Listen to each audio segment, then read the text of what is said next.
Hello there. If you don't know me already, my name's Bodhivajra and I'm one of the teachers at the Norwich Buddhist Centre here in the UK. I want to do another short talk today about inner resources, and right now, because of COVID-19, we need our inner resources like we've never done before. Well, we need inner resources all of the time, but now it's much more evident, especially if we're in lockdown or in self-isolation. And I want to talk today about a resource which never runs out, or at least it needs never run out if we tend it, if we nourish it. I want to begin by asking you to ask yourself where you meditate. I don't mean geographically where you meditate, but I mean where in your experience, if that's possible to say. So for myself, when I first started meditating, which was a very long time ago now, I probably meditated much more from up here, much more with my head, with thoughts.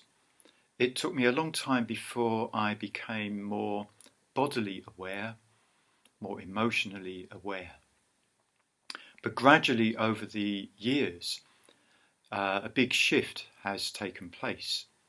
And now, in fact, for many years now, I would say the centre of my meditation is somewhere around here, around the upper chest area, which is what we call the heart center or the heart chakra, which is a center of energy, a center of awareness. We could even say a center of love, loving kindness. So that's where I feel my meditation coming from, as it were. I don't mean this kind of absolutely literally, but that's an approximation. And I also don't mean to suggest that I don't use any thought in my meditation. For example, metta bhavana practice, loving kindness meditation, has been referred to as rational emotion. Might sound like a contradiction, but actually those two things are very complementary. So although I might feel the sensations here in the heart, I also use thought in a way to orientate those sensations or those emotions into particular directions. So as in the metta bhavana practice, where we direct our metta towards particular beings. But to use that language, directing towards, suggests that our metta goes out to other people, and that is one way of doing the practice, one way of experiencing the practice. But we can also imagine that our heart area, our heart center opens, and that we invite those beings into our heart center. Different way of approaching it. Either way works, I think. I think if we do metta bhavana practice, if we do loving kindness practice, then we all have a very strong resource which is always available. It need never run out. But it will only be available always if we continue to do the practice. So everything here depends on practice. Our inner resources depend on doing the practice or being the practice. As well as metta bhavana, loving kindness, there's also the associated practices of compassion, joy, and equanimity. So all of these things are things which we need very much at this particular time, or indeed at any time. Right now I'm going to tell a story which is another story from the Gandavyuha Sutra, which I mentioned a couple of talks ago. And in this story, Sudana, who is on a quest to meet lots of different teachers, he hears about a teacher called Prabhuta, who lives in a particular house in a city.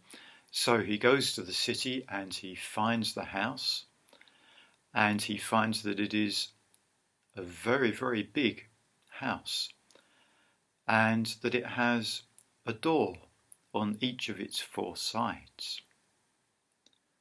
He goes into the house and he meets Prabhuta,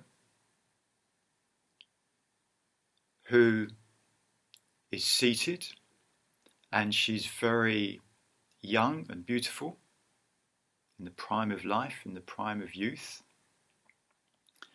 And she has 10,000, no less, women companions who are also like herself, bodhisattvas,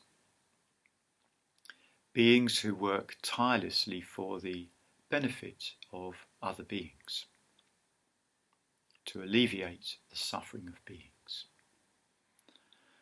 Sudana also notices in this very large house that there are 10 million seats, as though Prabhuta is expecting a large number of visitors. But he can't see any signs of provisions of food or drink for this vast number of visitors, except for one vessel which is on a table just next to Prabhuta, just one small vessel. Prabhuta says to Sudana, "From this one vessel I can feed, nourish, give to beings whatever they want, however many beings come to me, thousands, millions, billions, all beings even. I can feed them all from this one vessel. I'll show you if you like." And as soon as she has said those words, the four doors on the four sides of the house all open, and a huge number of beings come pouring in and sit on the 10 million seats. And Prabhuta and her 10,000 companions, they straightway give food and drink, whatever these beings need, they give to them from this one vessel, until all of those beings are completely satisfied. And the amazing thing is, that vessel never ran out, it was never depleted. It was a resource which never runs out. So Prabhuta was a bodhisattva. She'd probably been practicing for lifetimes in the bodhisattva way. And the vessel which nourishes all beings continuously is what's known as the bodhicitta, which I'd like to describe as the heart's desire for enlightenment in order to benefit all beings. So she'd been practicing the bodhisattva way for probably eons, as it says in the Gandavyuha Sutra. Everything happens in eons in that sutra.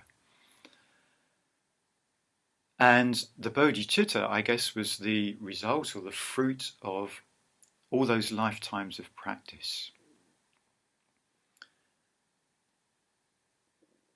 It came about through constant connection with practice, with meditation, with connection with teachers, with connection with the Buddha and the Bodhisattvas, connection with all beings, connection in particular with metta or loving kindness, connection with compassion, joy and equanimity.